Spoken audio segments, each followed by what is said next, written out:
നമസ്കാരം. എല്ലാ പ്രിയപ്പെട്ട പ്രേക്ഷകർക്കും മോർണിംഗ് ന്യൂസിലേക്ക് സ്വാഗതം. ഇന്ന് മാർച്ച് 20 വ്യാഴാഴ്ച, മീനം 6. നമ്മൾ പ്രധാന വാർത്തകളോടെ ആരംഭിക്കുകയാണ്.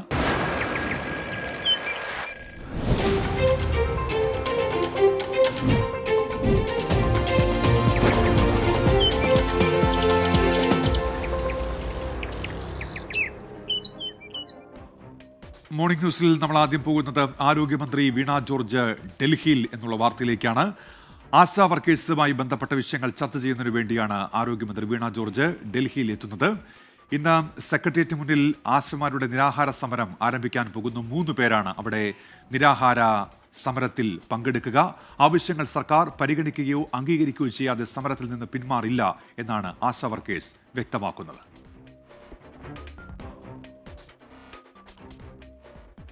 ആശാ വർക്കേഴ്സിന്റെ സമരത്തോട് ആദ്യ ദിവസം മുതൽ സർക്കാരിന് അവഗണനയായിരുന്നു. പരിഹാസവും ഭീഷണിയുമെല്ലാം നേരിട്ടിട്ടും സമരം ഇപ്പോഴും ശക്തമായി തുടരുന്നത് വലിയ ഇച്ഛാശക്തി കൊണ്ടാണ്.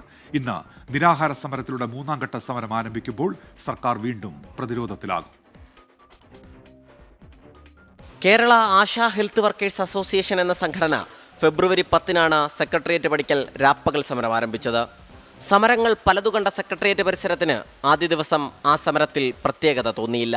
സമരം 5ാം ദിവസത്തിലെത്തിയപ്പോൾ ഫെബ്രുവരി 14 നാഷണൽ ഹെൽത്ത് മിഷൻ ഉദ്യോഗസ്ഥർ ആദ്യ ചർച്ചയ്ക്ക് വിളിച്ചു. സമരക്കാർ കുടുംബസംഗമം വിളിച്ചു ചേർത്ത ഫെബ്രുവരി 15 ആരോഗ്യമന്ത്രിയുമായി ആദ്യ ചർച്ച. ആ ചർച്ച പരാജയപ്പെട്ടതോടെ സമരത്തിന് വലിയ മാധ്യമ ശ്രദ്ധ ലഭിച്ചു. ഫെബ്രുവരി 20 നടത്തിയ മഹാസംഗമം കടലാസ് സംഘടന എന്ന് കളിയാക്കിയവർക്ക് കനത്ത തിരിച്ചടിയായി. ആൾക്കൂട്ടത്തെ കണ്ട സർക്കാരും വിരണ്ടു. ആദ്യം അംഗീകരിക്കില്ലെന്ന് കരുതിയ പല ആവശ്യങ്ങളും പിന്നീട് അംഗീകരിക്കാൻ നിർബന്ധിതരായി. സമരം ആരംഭിച്ചപ്പോഴുണ്ടായിരുന്ന 3 മാസം കുടിശ്ശിക തീർത്തു. ആദ്യം 2 മാസത്തെയും പിന്നാലെ അടുത്തതും കൊടുത്തു തീർത്തു. ഓണറേറിയത്തിന് ഏർപ്പെടുത്തിയിരുന്ന മാനദണ്ഡങ്ങൾ പിൻവലിച്ചു. അനുദിനം ശക്തി പ്രാപിച്ച സമരപ്പന്തലിലേക്ക് രാഷ്ട്രീയ സാംസ്കാരിക നേതാക്കളുടെ ഒഴുക്കായിരുന്നു. മാർച്ച് 3 നടത്തിയ നിയമസഭാ മാർച്ച് സമരവീര്യം വീണ്ടും അടയാളപ്പെടുത്തി. അന്താരാഷ്ട്ര വനിതാ ദിനമായ മാർച്ച് 8 വനിതാ സംഗമം സംഘടിപ്പിച്ചു. മാർച്ച് 17 നടത്തിയ സെക്രട്ടേറിയറ്റ് ഉപരോധം ആശാ വർക്കേഴ്സിന്റെ സമരവീര്യത്തിന്റെ സാക്ഷ്യമായി. ഏറ്റവും ഒടുവിൽ ഇന്നലെ വീണ്ടും നാഷണൽ ഹെൽത്ത് മിഷൻ ഉദ്യോഗസ്ഥരും ആരോഗ്യമന്ത്രിയും ചർച്ചയ്ക്ക് വിളിച്ചു. ചർച്ചയിൽ വിജയമുണ്ടായില്ല. ആക്ഷേപങ്ങളും പരിഹാസങ്ങളും കേട്ടിട്ടും സമരവീര്യത്തിന് ഇപ്പോഴും തെല്ലും കുറവില്ല. സമരത്തിന്റെ 3ാം ഘട്ടമായ അനിശ്ചിതകാല നിരാഹാരത്തിന് ഇന്ന് തുടക്കമാവും. 39 ദിവസം പിന്നിടുന്ന ഈ സമരത്തോളം 2ാം LDF സർക്കാരിനെ പിടിച്ചുകുലുക്കിയ മറ്റേതെങ്കിലും സമരമുണ്ടായിട്ടില്ല. സലിം മാലിക്, 24, തിരുവനന്തപുരം. വർക്കേഴ്സിന്റെ സമരപ്പന്തലിൽ നിന്നിപ്പോൾ സലീം മാലിക് വിശദാംശങ്ങളുമായി ചേരുന്നുണ്ട്. സലീം, ഇന്ന് നിരാഹാര സമരത്തിന് തുടക്കമാവുകയാണ് ആശാ വർക്കേഴ്സിന്റെ. എപ്പോഴാണ് ഈ ആശമാരുടെ നിരാഹാര സമരം ആരംഭിക്കുക? എന്തൊക്കെയാണ് ഇന്ന് ആരോഗ്യമന്ത്രി ഡൽഹിയിൽ എത്തുന്ന ദിവസം കൂടിയാണല്ലോ, എന്തൊക്കെയാണ് ആശമാർ പറയുന്നത്? സലീം.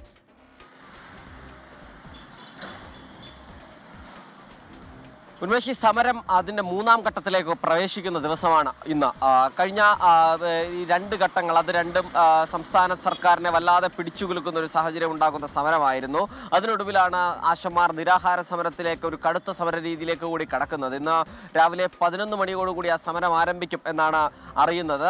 MA ബിന്ദു, സമര നേതാവ് MA ബിന്ദുവും ഒപ്പം തന്നെ തിരുവനന്തപുരം ജില്ലയിൽ നിന്നുള്ള മറ്റ് 2 ആശമാരുമായിരിക്കും ആദ്യഘട്ടത്തിൽ നിരാഹാര സമരം ഇരിക്കുക. അങ്ങനെ ഇന്ന് 11 മണിയോടുകൂടി ഈ സമരപ്പന്തലിൽ ഈ 3 ആശമാർ നിരാഹാരമിരിക്കുന്ന സാഹചര്യം ഉണ്ടാകും. നേരത്തെ തന്നെ ഈ ആദ്യഘട്ടത്തിൽ ഈ സമരം വളരെ ശാന്തമായി ആരംഭിക്കുകയും അതിന് പിന്നാലെ വലിയ പിന്തുണ ലഭിക്കുകയും ചെയ്ത സാഹചര്യം ഉണ്ടായിരുന്നു. 2ാം ഘട്ട സമരം ഈ സമരക്കാർ കുറച്ചുകൂടി കടുപ്പിക്കുന്ന രീതിയായിരുന്നു ഉണ്ടായിരുന്നത്. സെക്രട്ടേറിയറ്റ് ഉപരോധത്തോടു കൂടിയാണ് ആ സമരം കുറച്ചുകൂടി കടുത്ത നിലയിലേക്ക് മാറ്റുകയും ചെയ്തത്. ഇന്നിപ്പോൾ പിന്നാലെ ഈ നിരാഹാര സമരം കൂടി പ്രഖ്യാപിക്കുന്നതോടുകൂടി ആശമാർ പിന്നോട്ടില്ല എന്നൊരു പ്രഖ്യാപനം കൂടി മാത്രമാണ് ഇപ്പോൾ നമുക്ക് മനസ്സിലാക്കുന്നത്. അതിനിടയിൽ ഈ ആശമാരുടെ സമരത്തെ സംബന്ധിച്ചിടത്തോളം സംഭവബഹുലമായ ഒരു ദിവസമായിരുന്നു ഇന്നലെ എന്നുള്ളത് പ്രത്യേകം പറയണം. കാര്യം, ഈ സമരം ആരംഭിച്ച് 4ാം ദിവസമായിരുന്നു നാഷണൽ ഹെൽത്ത് മിഷനിൽ നിന്നും ഈ സമരക്കാരെ ഒരു ചർച്ചയ്ക്ക് വിളിച്ചത്. ഒരു പ്രഹസന ചർച്ച എന്നായിരുന്നു ആശമാരുടെ തന്നെ പരാതി. അതിന്റെ പിന്നാലെ പിറ്റേന്ന് 5ാം ദിവസം ആരോഗ്യമന്ത്രി മറ്റൊരു ചർച്ച വിളിക്കുന്ന ഒരു സാഹചര്യം ഉണ്ടായി. അങ്ങനെ 2 ചർച്ചകൾ വിളിച്ചെങ്കിലും ആ ചർച്ചയിലൊന്നും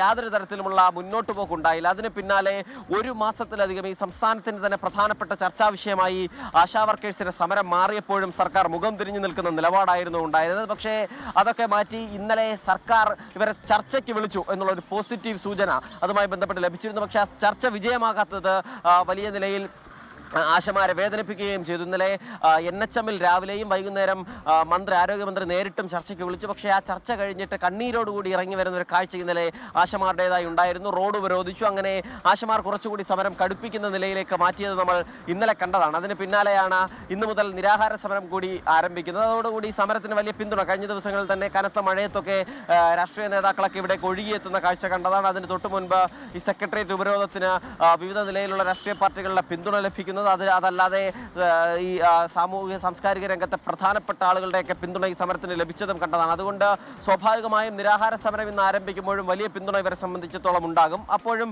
ആശാ വർക്കേഴ്സിനെ സംബന്ധിച്ചിടത്തോളം പ്രതീക്ഷയുള്ള കാര്യം കഴിഞ്ഞ കുറേ കാലങ്ങളായി അവഗണിച്ച സർക്കാർ തന്നെ ആ വിഷയത്തിൽ എന്തെങ്കിലും ഒരു ഇടപെടൽ നടത്താൻ ശ്രമിക്കുന്നു എന്നുള്ളത് തന്നെയാണ്. കാരണം ഇത്രയും ദിവസം വളരെ ഈ സമരത്തെ പരിഹാസത്തോടുകൂടി കണ്ടിരുന്ന സർക്കാരിന്റെ ഭാഗത്ത് നിന്ന് തന്നെ ഒരു ഇടപെടൽ ഉണ്ടാകുന്നു. ആരോഗ്യമന്ത്രി തന്നെ നേരിട്ട് കേന്ദ്രത്തിലേക്ക് പോകുന്നു, ഡൽഹിയിലേക്ക് പോകുന്നു എന്നുള്ളതൊരു ശുഭസൂചനയായി തന്നെ കാണുകയും ചെയ്യാം. ഉന്മേഷ്.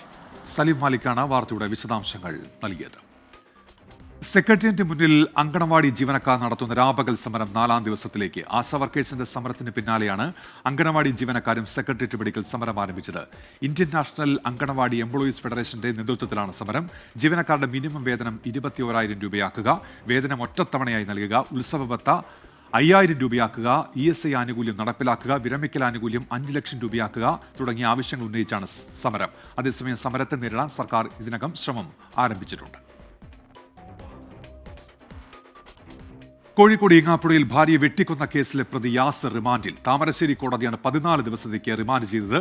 പ്രതിക്കായി അന്വേഷണ സംഘം ഉടൻ കസ്റ്റഡി അപേക്ഷ നൽകും. കസ്റ്റഡിയിൽ ലഭിച്ച ശേഷം പ്രതിയെ സംഭവസ്ഥലത്തെത്തിച്ച് തെളിവെടുക്കും. ലഹരി ഉപയോഗത്തെ തുടർന്നുണ്ടായ കുടുംബ വഴക്ക് കൊലപാതകത്തിൽ കലാശിച്ചു എന്നാണ് പോലീസിന്റെ കണ്ടെത്തൽ. യാസറിന്റെ ആക്രമണത്തിൽ കഴുത്തിന് മുറിവേറ്റ ഷിബില കഴിഞ്ഞ ദിവസമാണ് മരിച്ചത്. പ്രധാനപ്പെട്ട കേസിൽ വിധി വരാനിരിക്കുന്ന ദിവസമാണ് ഇന്ന്. മൈസൂരിലെ പാരമ്പര്യ വൈദ്യൻ ഷാബാസ് ഷെരീഫിന്റെ കൊലപാതക കേസിലാണ് ഇന്ന് വിധി ഉണ്ടാവുക. മഞ്ചേരി അഡീഷണൽ ജില്ലാ കോടതി വിധി പറയും. മൃതദേഹമോ മൃതദേഹ അവശിഷ്ടമോ കണ്ടെത്താൻ കഴിയാത്ത കേസിൽ നിർണായകമാവുക ശാസ്ത്രീയ പരിശോധനാ ഫലങ്ങളാണ്. 1 വർഷത്തോളമാണ് വിചാരണ നീണ്ടത്. ഒറ്റമൂലി രഹസ്യം അറിയാൻ മൈസൂർ സ്വദേശി ഷാബാസ് ഷെരീഫിനെ 1-ാം പ്രതി ഷൈബിൻ അഷ്റഫ് തട്ടിക്കൊണ്ടുവരികയും പിന്നീട് കൊലപ്പെടുത്തി കഷ്ണങ്ങളാക്കി ചാലിയാറിൽ ഒഴുക്കി എന്നുമാണ് കേസ്. 15 പ്രതികളാണ് കേസിലുള്ളത്. +2 മലയാളം ചോദ്യപേപ്പറിൽ അടിമുടി അക്ഷരപ്പിശക്. ആകെ 27 ചോദ്യങ്ങളിൽ 14 അക്ഷരത്തെറ്റുകളാണ് ഉണ്ടായിരുന്നത്. ഒരു ചോദ്യത്തിൽ തന്നെ 4 തെറ്റുകൾ വരെ കടന്നുകൂടിയിട്ടുണ്ട്. സയൻസ് പരീക്ഷയിൽ കുഴപ്പിക്കുന്ന ചോദ്യങ്ങൾ ഉൾപ്പെടുത്തിയതും നേരത്തെ വിവാദമായിരുന്നു.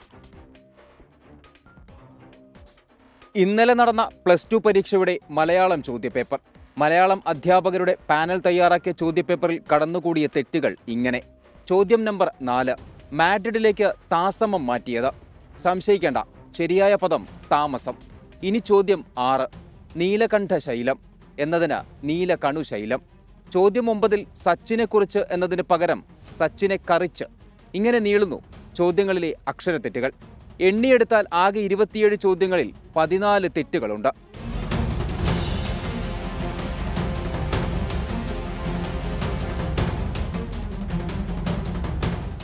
ഇരുപതാമത്തെ ചോദ്യത്തിൽ മാത്രമുള്ളത് 4 തെറ്റുകൾ. 5 അധ്യാപകരുടെ പാനലാണ് +2 ചോദ്യങ്ങൾ തയ്യാറാക്കുന്നത്. സാധാരണ എഴുതി നൽകുന്ന ചോദ്യങ്ങൾ ടൈപ്പ് ചെയ്ത ശേഷം തെറ്റുകൾ കണ്ടെത്താൻ പ്രൂഫ് റീഡിംഗ് നടത്താറുണ്ട്. എന്നിട്ടാണ് ഇത്രയും തെറ്റുകൾ കടന്നുകൂടിയത്. നേരത്തെ സയൻസ് വിഷയങ്ങളിൽ കടുകട്ടി ചോദ്യങ്ങൾ നൽകിയതും വിവാദമായിരുന്നു. ഉമേഷ് ബാലകൃഷ്ണൻ, 24, തിരുവനന്തപുരം. ശ്വാസകോശാണുബാധയെ തുടർന്ന് ചികിത്സയിൽ കഴിയുന്ന ഫ്രാൻസിസ് മാർപ്പാപ്പയുടെ ആരോഗ്യനിലയിൽ പുരോഗതിയുണ്ട്. വെന്റിലേറ്റർ സഹായമില്ലാതെ ശ്വസിക്കാൻ കഴിയുന്നുണ്ട്. എന്നാൽ ഓക്സിജൻ തെറാപ്പി നൽകുന്നത് തുടരും. റോമിലെ ജെമല്ലെ ആശുപത്രിയിൽ ചികിത്സയിലുള്ള ഫ്രാൻസിസ് മാർപ്പാപ്പ പ്രാർത്ഥനയും ചില ജോലികളും നിർവഹിച്ചു എന്നാണ് വത്തിക്കാൻ അറിയിച്ചത്.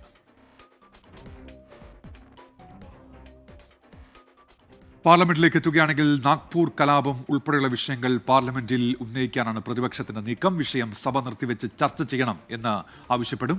ഇന്ത്യ ചൈന ബന്ധം സംബന്ധിച്ചും കോൺഗ്രസ് ചർച്ച ആവശ്യപ്പെട്ടേക്കും. സ്റ്റാർലിങ്കിന് അനുമതി നൽകുന്നതിൽ ചർച്ച ആവശ്യപ്പെട്ട് ഇടതുപക്ഷ അംഗങ്ങൾ രാജ്യസഭയിൽ നോട്ടീസ് നൽകും.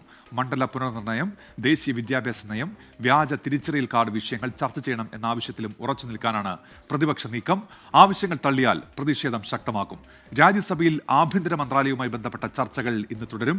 ജൽശക്തി മന്ത്രാലയവുമായി ബന്ധപ്പെട്ട ചർച്ചകളായിരിക്കും ലോക്സഭയിൽ ഇന്ന് നടക്കുക. കർഷക സമരം സംബന്ധിച്ച വാർത്തയിലേക്ക് നോക്കുകയാണെങ്കിൽ ശംഭു ഗനൌരി അതിർത്തികളിൽ സമരം ചെയ്തിരുന്ന കർഷകരെ ബലം പ്രയോഗിച്ച് മാറ്റി പഞ്ചാബ് പോലീസ്. കർഷകരുടെ സമരപന്തൽ പൊളിച്ചു നീക്കി. കർഷക പ്രതിഷേധത്തെ തുടർന്ന് കഴിഞ്ഞ ഒരു വർഷക്കാലമായി അതിർത്തി അടച്ചിട്ടിരിക്കുകയായിരുന്നു. റോഡ് ഗതാഗതം പുനഃസ്ഥാപിക്കുന്നതിന് വേണ്ടിയിട്ടാണ് പോലീസിന്റെ നടപടി. കേന്ദ്ര സർക്കാരുമായുള്ള കർഷകരുടെ കൂടിക്കാഴ്ചയ്ക്ക് ശേഷം അതിർത്തിയിലേക്ക് മടങ്ങിയ നേതാക്കളെ പോലീസ് ഇന്നലെ കസ്റ്റഡിയിലെടുത്തിരുന്നു. ജഗ്ജിത് സിംഗ് ദല്ലേവാൾ അടക്കമുള്ള കർഷക നേതാക്കളെയാണ് പോലീസ് കസ്റ്റഡിയിൽ എടുത്തത്. തൃശൂർ വടക്കാഞ്ചേരിയിൽ അച്ഛനെയും മകനെയും വെട്ടിപ്പരിക്കേൽപ്പിച്ച കേസിൽ പ്രതികൾക്കായി അന്വേഷണം തുടരുകയാണ്. തിരുത്തിപ്പറമ്പ് കനാൽ പാലത്തിന് സമീപം താമസിക്കുന്ന മോഹനൻ, മകൻ ശ്യാം എന്നിവർക്കാണ് പരിക്കേറ്റത്. നിരവധി കേസുകളിൽ പ്രതിയായ രതീഷും സംഘവും മോഹനന്റെ വീട്ടിലെത്തി മകൻ ശ്യാമിനെ വിളിച്ചിറക്കി ആക്രമിക്കുകയായിരുന്നു. ആക്രമണം തടയാൻ എത്തിയതായിരുന്നു പിതാവ് മോഹനൻ. പുറത്തും നെഞ്ചിലും വെട്ടേറ്റ ഇരുവരെയും തൃശൂർ മെഡിക്കൽ കോളേജ് ആശുപത്രിയിലേക്കാണ് മാറ്റിയിരിക്കുന്നത്.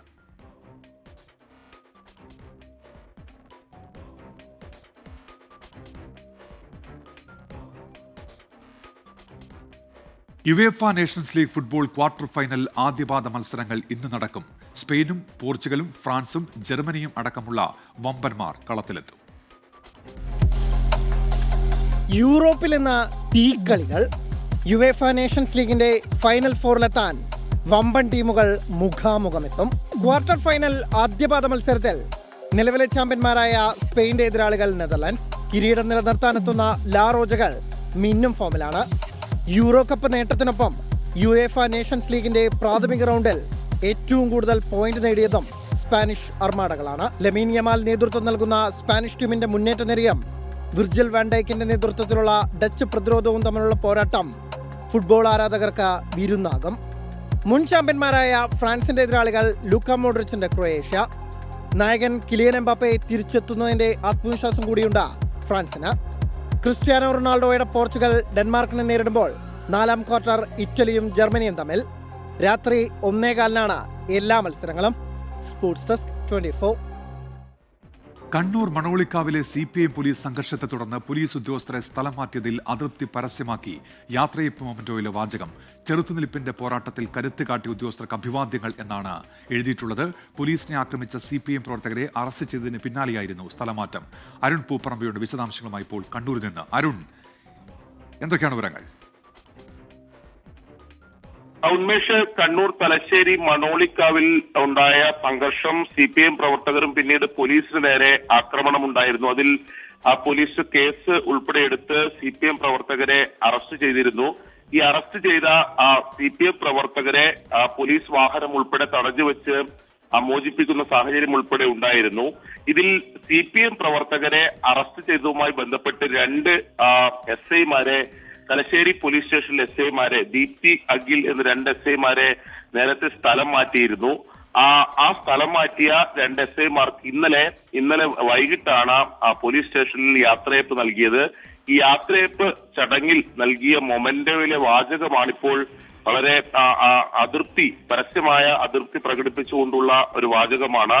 ചെറുത്തുനിൽപ്പിന്റെ പോരാട്ടത്തിൽ കരുത്തുകാട്ടിയ ഉദ്യോഗസ്ഥർക്ക് സ്നേഹാഭിവാദ്യങ്ങൾ എന്നതാണ് പോലീസ് സ്റ്റേഷനിൽ SHO ഉൾപ്പെടെ നൽകിയിട്ടുള്ള. SHO ആണ് ഈ ഉപഹാരം ഈ SIമാർക്ക് നൽകുന്നത്. അങ്ങനെ പരസ്യമായൊരു അതൃപ്തി അവർ ആ ഉപഹാരം നൽകിയതിലൂടെ പ്രകടമാക്കി എന്ന രീതിയിലാണ് അത് പുറത്തു വരികയും ചെയ്യുന്നത്. പോലീസ് സ്റ്റേഷനിലെ മറ്റു ഉദ്യോഗസ്ഥരാണ് ഈ യാത്രയപ്പ് നൽകിയത്. എന്തായാലും അത് കൂടുതൽ വിവാദങ്ങളിലേക്ക് പോകുന്നുണ്ട്. സമൂഹ മാധ്യമങ്ങളിൽ ഉൾപ്പെടെ ഈ ഉപഹാരം ഈ നൽകുന്നത് പങ്കുവെച്ചുകൊണ്ടുള്ള പോസ്റ്റുകളും വരുന്നുണ്ട്.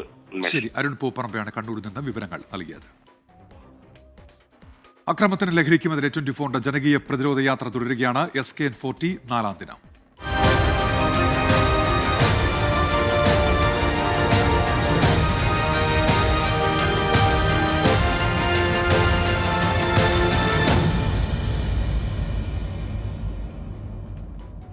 ലഹരിക്കും അക്രമങ്ങൾക്കുമെതിരെ 24 chief editor R Sreekandan Nair നയിക്കുന്ന കേരള യാത്രയുടെ കൊല്ലത്തെ ആദ്യ ദിന പര്യടനം പൂർത്തീകരിച്ചത് കൊട്ടാരക്കര MGM സ്കൂളിലാണ്. ലഹരിക്കെതിരായ ബോധവൽക്കരണവും കലാപരിപാടികളും നടന്നു. ആദ്യ വേദിയിലെ അതേ ആവേശവും ചുറുചുറുക്കുമായി SKN കൊട്ടാരക്കര MGM സ്കൂൾ അങ്കണത്തിലെ വേദിയിലേക്ക്. രാത്രി വൈകിയും SKN നയിക്കുന്ന കേരളയാത്രയിൽ ലഹരിക്കെതിരെ കണ്ണികളാകാൻ നിരവധി പേർ ഒഴുകിയെത്തി. ലഹരി നശിപ്പിച്ച ജീവിതങ്ങളുടെ കഥ ഓർമ്മപ്പെടുത്തിയും ലഹരി ഉപയോക്താക്കൾക്ക് നേരെ ചൂലും ചൂരലും എടുക്കേണ്ടതിന്റെ അനിവാര്യതയെക്കുറിച്ചും SKNന്റെ പ്രസംഗം. കേരളം നേരിടുന്ന ഈ ഒരു അപകടകരമായ ഈ സാഹചര്യം കടന്നുപോകാൻ നമുക്ക് ഒന്നിച്ചു പോകണം. അപ്പോൾ അത് കേരളത്തിലെ ആളുകളെ കുറച്ചുകൂടി അവർ കാണുന്ന പോലെ, അവർ വിചാരിക്കുന്ന വാർത്തയെ പറയുന്ന പോലെ ഈ പ്രശ്നം ചെറിയ പ്രശ്നമാണ് എന്നുള്ളതല്ല, ഇതൊരു വലിയ പ്രശ്നമാണ്. നമ്മുടെ നാശത്തിലേക്കുള്ള നമ്മുടെ യാത്ര നമ്മൾ തുടങ്ങിക്കഴിഞ്ഞു. അപ്പോൾ നമുക്ക് ചില മാറ്റങ്ങൾ എത്രയും പെട്ടെന്ന് കൊണ്ടുവന്നേ പറ്റൂ എന്നുള്ളൊരു തോന്നലിൽ നിന്നാണ് നമ്മൾ ഈ യാത്ര ആരംഭിച്ചിരിക്കുന്നത്.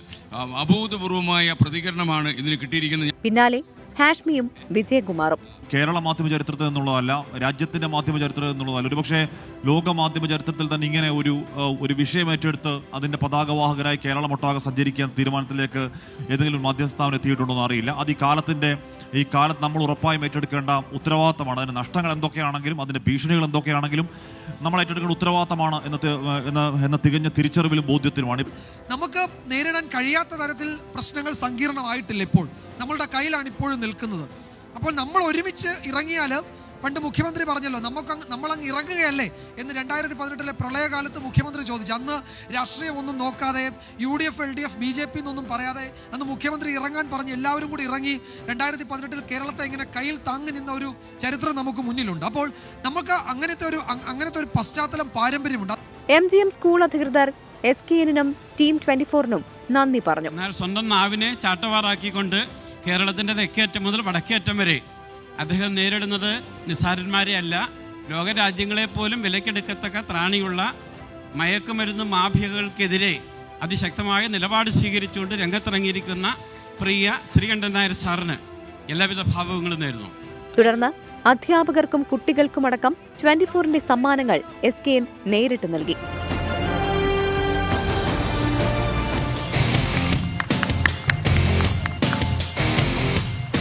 യോഗം കഴിഞ്ഞ് ഫ്ലവേഴ്സ് ടോപ്പ് സിംഗർ ടീമിന്റെ കലാപരിപാടികളും അരങ്ങേറി.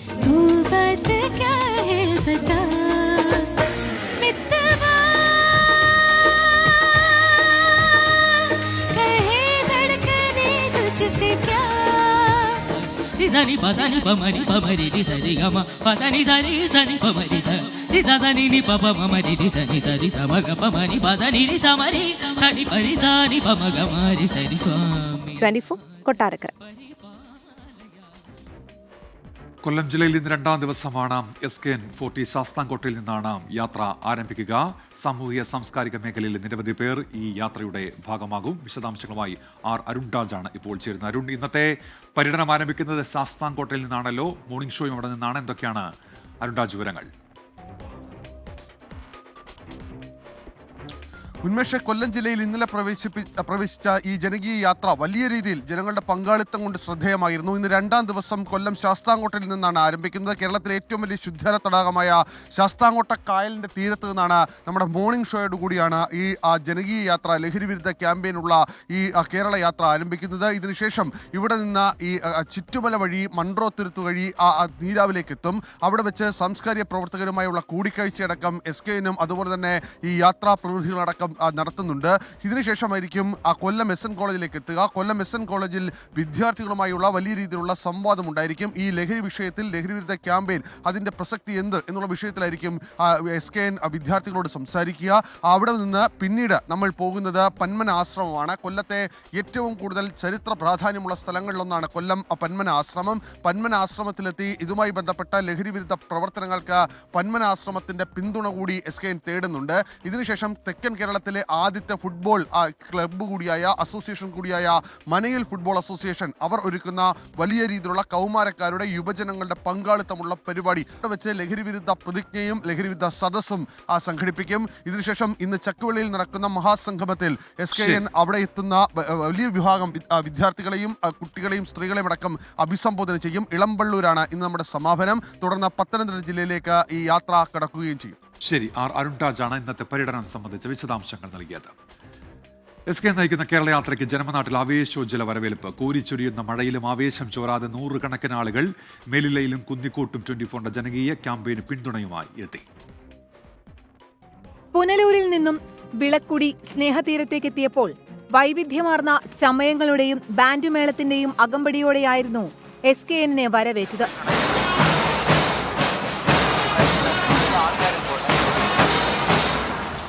സ്നേഹതീരം ഡയറക്ടർ സിസ്റ്റർ റോസ്ലിനും പൗരപ്രമുഖരും സ്നേഹതീരം അന്തേവാസികളുമടക്കം നിരവധി പേർ കേരള യാത്രയെ സ്വീകരിച്ചു. വിളക്കുടിയിൽ നിന്നും ഓട്ടോ റാലിക്കൊപ്പം അണിചേർന്ന 6 മണിയോടെ SKN കുന്നിക്കോട് ജംഗ്ഷനിലെത്തി. ജനപ്രതിനിധികളും വിവിധ രാഷ്ട്രീയ പാർട്ടി നേതാക്കളും വ്യാപാരികളുമെല്ലാം ചേർന്ന് യാത്രയെ സ്വീകരിച്ചു.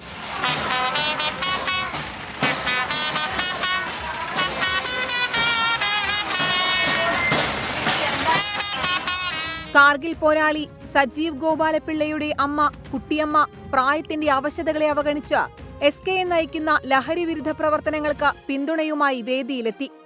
സ്റ്റുഡന്റ് പോലീസ് കേഡറ്റുകളും വനിതകളും ഉൾപ്പെടെയുള്ളവർ ലഹരി വിരുദ്ധ പ്രതിജ്ഞ ചൊല്ലി. മദ്യവും മയക്കുമരുന്നും കുട്ടികളെ പോലും ഇരയാക്കുന്നു. നിരപരാധികൾ ലഹരി വലയിൽ ബലിയാടാകുന്നു. ഇതിനിടെ കോരിച്ചൊരിയുന്ന മഴ. പെരുമഴയെയും തോൽപ്പിച്ച് ലഹരിക്കെതിരായ കൂട്ടായ്മയ്ക്കെത്തിയവർ SKNനെ കേട്ടു. കുന്നിക്കോട് നിന്നും SKN പേരിനോട് ചേർത്തുവെച്ച മേലില എന്ന ജന്മനാട്ടിലേക്ക്. മാധ്യമമേഖലയിൽ 40 വർഷം പൂർത്തീകരിക്കുന്ന തങ്ങളുടെ പ്രിയപ്പെട്ട നാട്ടുകാരനെ ആശംസിക്കാനും ലഹരിക്കെതിരായ അദ്ദേഹത്തിന്റെ വേറിട്ട ആശയത്തെ പിന്തുണയ്ക്കാനും ഗ്രാമമൊന്നാകെ മേലില ക്ഷേത്ര മൈതാനിയിലെത്തി.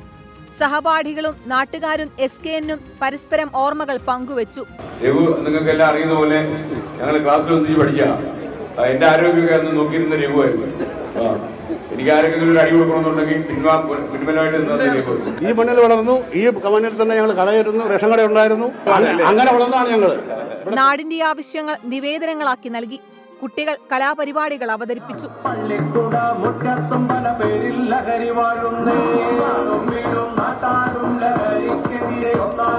അവിടെ നിന്നും ചെങ്ങമനാട്ടിലേക്കും അതുകഴിഞ്ഞ് കൊട്ടാരക്കരയിലേക്കും യാത്ര നീണ്ടു. 24 കൊല്ലം.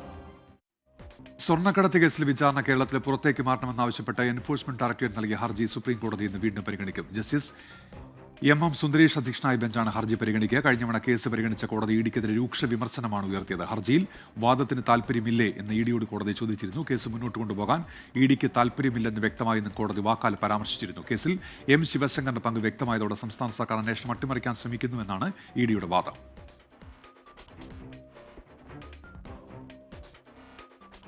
കോഴിക്കോട് ഈങ്ങാപ്പുഴയിൽ ഭാര്യ വെട്ടിക്കൊന്ന കേസിലെ പ്രതി യാസർ റിമാൻഡിൽ. താമരശ്ശേരി കോടതിയാണ് 14 ദിവസത്തേക്ക് റിമാൻഡ് ചെയ്തത്. പ്രതിക്ക് അന്വേഷണ സംഘം ഉടൻ കസ്റ്റഡി അപേക്ഷ നൽകും.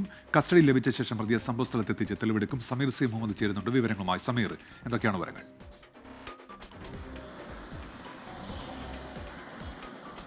ഉന്മേഷ്, കഴിഞ്ഞ ദിവസമാണ് നാടിനെ നടുക്കിയ അതിക്രൂരമായ കൊലപാതകം ഉണ്ടായത്. യാസർ എന്ന മയക്കുമരുന്നിന് അടിമയായ യുവാവ് ഭാര്യ ഷിബിലയെയും ഷിബിലയുടെ മാതാപിതാക്കളെയും വെട്ടിപ്പരിക്കേൽപ്പിക്കുകയായിരുന്നു. ഈ സംഭവവുമായി ബന്ധപ്പെട്ട് ഷിബില പിന്നീട് മരണപ്പെടുകയും ചെയ്തു. 2 പേർ, അതായത് ഷിബിലയുടെ മാതാപിതാക്കളായിട്ടുള്ള അബ്ദുൾ റഹ്മാനും ഹസീനയും ഗുരുതരാവസ്ഥയിൽ ഇപ്പോൾ ചികിത്സയിൽ തുടരുകയുമാണ്. ഈ സംഭവത്തിന് ശേഷം പിന്നീട് പ്രതി ആ വാഹനവുമായി കടന്നു കളയുകയായിരുന്നു. പിന്നീട് കോഴിക്കോട് മെഡിക്കൽ കോളേജിന്റെ പാർക്കിങ്ങിൽ വെച്ചുകൊണ്ടാണ് ഈ യുവാവിനെ പോലീസ് അറസ്റ്റ് ചെയ്തത്. പ്രാഥമികമായ തെളിവെടുപ്പ് ഇന്നലെ നടത്തിയെങ്കിലും വിശദമായ തെളിവെടുപ്പ് അനിവാര്യമാണ്. കത്തി, ഇവരെ ആക്രമിക്കാൻ ഉപയോഗിച്ച കത്തി കണ്ടെടുത്തിട്ടുണ്ട്. പക്ഷേ മറ്റു ഇടങ്ങളിലേക്കൊക്കെ, അതായത് സംഭവ സ്ഥലത്തെത്തിച്ച് വിശദമായിട്ടുള്ള തെളിവെടുപ്പ് അനിവാര്യമാണ്. ആ ഒരു സാഹചര്യത്തിലാണ് ഈ അന്വേഷണ സംഘം പ്രതിയെ ഉടൻ തന്നെ കസ്റ്റഡിയിൽ വാങ്ങാനുള്ള നടപടിയുമായിട്ട് മുന്നോട്ട് പോകുന്നത്. ഇന്നലെ രാത്രി 8:30 കൂടിയാണ് താമരശ്ശേരി മജിസ്ട്രേറ്റ് കോടതിയിൽ ഹാജരാക്കിക്കൊണ്ട് ഈ പ്രതിയെ റിമാൻഡ് ചെയ്തത്. ശരി, സമീർ സി മുഹമ്മദാണ് വാർത്തയുടെ വിശദാംശങ്ങൾ നൽകിയത്. ഇതോടെ മോർണിംഗ് ന്യൂസ് പൂർത്തിയാവുകയാണ്.